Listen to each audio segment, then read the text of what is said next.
Hello friends, आप देख रहे हैं आपका चैनल शेयर बाजार विद आयुष। और चलिए वीडियो को शुरू करते हैं। सबसे पहले बात करेंगे EQ लाइटिंग्स के बारे में। दोस्तों, EQ लाइटिंग्स की आज एक दमदार लिस्टिंग होती हुई नजर आई। बाजार में काफ़ी बेहतरीन लिस्टिंग आज EQ लाइटिंग्स की हुई है।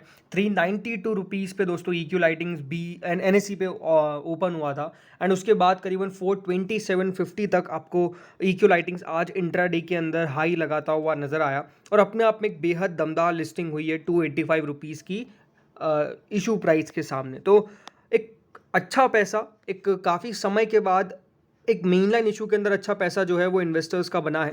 देखो, बहुत सारी चीज़ें हैं। एक अच्छी लिस्टिंग ना क्या क्या कर देती है, अब आपको मैं बताता हूँ। एक अच्छी लिस्टिंग अब बहुत सारे IPOs मार्केट्स के अंदर लेके आएगी।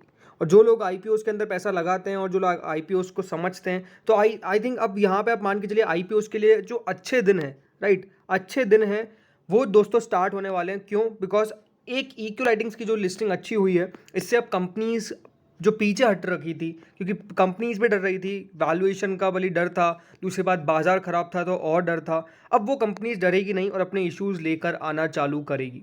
देखिए, दो कंजिक्यूटिव अब मेन लाइन IPOs हो चुके हैं। जो रीट है उसको नहीं गिनेंगे, लेकिन उससे पहले जो आया था मैनकाइंड फार्मा और आज EQ लाइटिंग्स, इन दोनों की तरफ से जो लिस्टिंग दी गई है वो अपने आप में बेहद शानदार है। सबसे पहले तो अगर मैं बात करता हूँ यहाँ पर लिस्टिंग पे, तो लिस्टिंग आज 38% के दमदार प्रीमियम के साथ हुई। 38% का दमदार प्रीमियम देखने को मिला और अपने आप में एक बहुत ही दमदार लिस्टिंग हुई।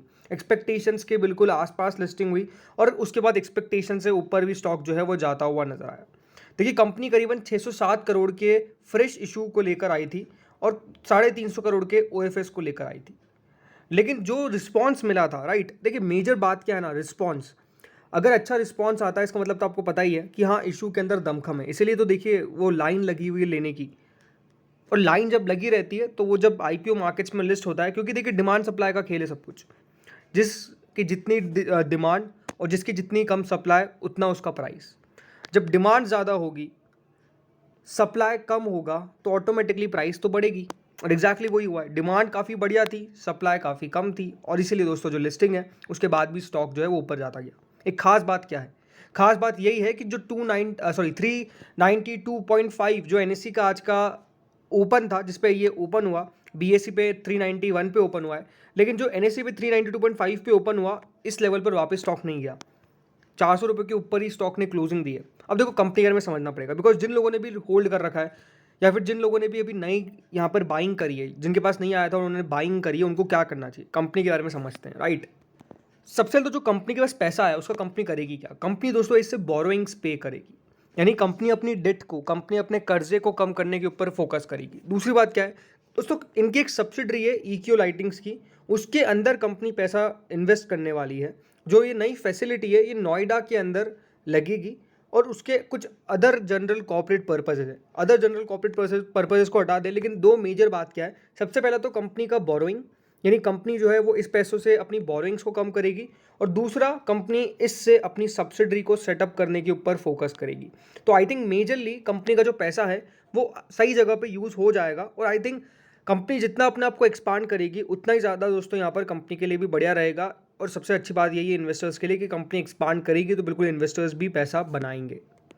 कंपनी का बिजनेस क्या है? कंपनी का दोस्तों बेसिकली जो बिजनेस है वो है ODM का। ODM यानी ओरिजिनल डिज़ाइन मैन्युफैक्चरर है ये, ठीक है, ओरिजिनल डिज़ाइन मैन्युफैक्चरर है, जिसके बाद इनके पास मार्जिन्स काफ़ी अच्छे खासे हैं। अगर इनके पीयर्स से देखते हैं तो रीजनेबली डिस्काउंटेड वैल्यूएशंस पे ये IPO लेकर आए। तो आई थिंक बहुत सारी चीज़ थी। जब बहुत सारे प्लस प्लस प्लस मिल जाते हैं तो वो बिल्कुल एक बड़ा प्लस हो जाता है, राइट। और वो एग्जैक्टली आज होता हुआ देखने को मिला। इसलिए जब अच्छी लिस्टिंग का बहुत सारे कारण होते हैं और ख़राब लिस्टिंग के बहुत सारे कारण होते हैं, लेकिन ख़राब लिस्टिंग हमको पता चल जाती है, एक बड़ा रीज़न होता है वो होता है वैल्यूएशन, और एक अच्छी लिस्टिंग के लिए अच्छी रीज़न होता है वो होता है वैल्यूएशन। अगर दोस्तों कंपनी अपने सही वैल्यूएशंस पे अपने इशू को लेकर आएगी तो पैसा आगे भी चल के बनेगा। अब सबसे बड़ा क्वेश्चन कि जिन लोगों ने लिया है वो क्या करना चाहिए, बिकॉज यहाँ पर आपको ये तो समझ में आ गया कि कंपनी पैसा कहाँ यूज़ करने वाली है, ये भी आपको पता चल गया कि कंपनी का बिजनेस क्या है। कंपनी बेसिकली खुद मैन्युफैक्चरिंग करती है, ओरिजिनल डिज़ाइन मैन्युफैक्चरर है, और उसके बाद कंपनी के मार्जिन्स काफ़ी हाई है। बाकी अगर इनके पीयर से कंपेयर करते तो कंपनी के पास अच्छा खासा मार्केट भी है, और लगातार दोस्तों यहाँ पे मार्केट्स को कंपनी गेन भी कर रही है। जो मार्केट शेयर हम कहते हैं उसको कंपनी की तरह गेन भी किया जा रहा है। जो कंपनी का CAGR था, जिसमें रेवेन्यू कंपनी का ग्रो किया था, वो करीबन 23% था ओवर FY 20 to 22, जिसमें LED लाइटिंग सेगमेंट वो करीबन CAGR ऑफ 20% 24% से ग्रो किया, राइट। तो ये मेजर प्लस प्लस कंपनी के हैं। लेकिन अब जो एक इंपॉर्टेंट क्वेश्चन निकल के आता है, इन लेवल्स पर क्या वापस से फ्रेश बाइंग करनी चाहिए, 403.85 रुपये पर क्या खरीदारी करनी चाहिए, ये क्वेश्चन है, राइट। अब देखिए साफ बात है कि इन लेवल्स पर बाइंग करना थोड़ा सा खतरे से खाली हो सकता है। रीज़न सिंपल है, क्योंकि देखिए बहुत अच्छी लिस्टिंग हुई है, एक हेल्दी प्रीमियम पे स्टॉक आज लिस्ट हुआ है। तो यहाँ से ये तो नहीं है कि हाँ बाइंग करनी चाहिए, लेकिन जिन लोगों के पास है और जिन लोगों को होल्ड करना है, जिनका व्यू लॉन्गर टर्म का है, ये कंपनी बढ़िया है, बने रह सकते हैं। अच्छी बात आपके लिए क्या है जो एक बता देता हूँ, वो है बाज़ार। देखिए जब बाज़ार बढ़िया करते हैं तो ये सारे IPOs जो लिस्ट होते हैं, ये सब और बढ़िया करने की काम अच्छे एक्सपेक्टेशन रहती है। सिंपल रीज़न है, मार्केट आपको मदद कर रहा है, कंपनी के अगर बिजनेस बढ़िया चल गया, कंपनी के नंबर्स बढ़िया निकल के आ गए, तो और भी वो बढ़त जो है वो बढ़ जाती है और स्टॉक जो है वो ऊपर जाता हुआ नज़र आ जाता है। तो मेजर बड़ी बात क्या है कि यहाँ पर कंपनी बढ़िया कर सकती है, बस इनको अपने बिजनेस के ऊपर फोकस करना है, राइट। बढ़िया बिजनेस जिस तरह से कर लेगी कंपनी, अपने नंबर्स कंपनी अच्छे पेश करेगी, स्टॉक जो है वो अपने आप दौड़ेगा। इन लेवल्स पर फ्रेश बाइंग ट्रेडर्स को तो बिल्कुल मैं सलाह दूंगा कि थोड़ा सा वेट कर सकते हैं। रीज़न सिंपल है कि आज स्टॉक जो है वो 400 रुपये के बहुत नज़दीक बंद हुआ है। तो यहाँ पर अगर 400 के थोड़ा सा भी नीचे या फिर 400 के लेवल के आसपास भी पहुँचा तो गिरावट बन सकती है।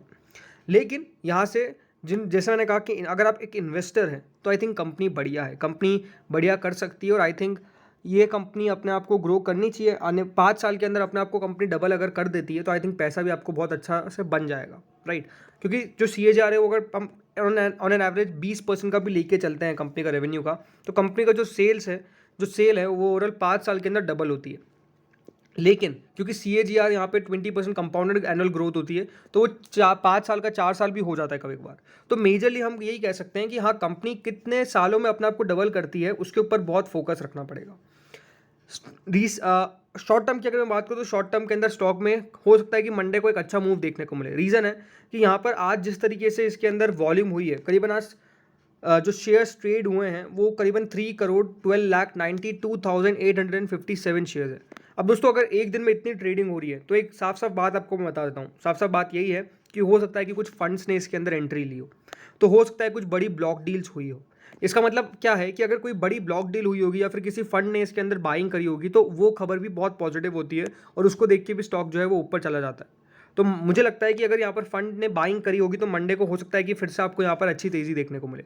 उसके बाद हो सकता है कि 450 से पहले एक बार स्टॉक के अंदर प्रॉफिट टेकिंग देखने को मिले, बट 450 जाना बहुत आसान तो नहीं है अभी, क्योंकि देखिए बहुत समय नहीं हुआ है मार्केट्स में आए हुए, तो इसलिए चार्ट पे बात करना तो बिल्कुल बनता नहीं है। लेकिन आप 427.50 जो आज का हाई है इंट्राडे का, वही दोस्तों एक रेजिस्टेंस के तौर पे काम करेगा। अगर इसको स्टॉक क्रॉस कर देता है तो 450 के टूवर्ड्स ये मूव करने की पूरी कोशिश कर सकता है, ये बात आप ध्यान रखिएगा। तो इस वीडियो में इतना ही था, होपफुली आपको बढ़िया लगा होगा। अगर लगा तो लाइक कर देना, चैनल से पहली बार जुड़े सब्सक्राइब कर देना। Thank you friends for watching.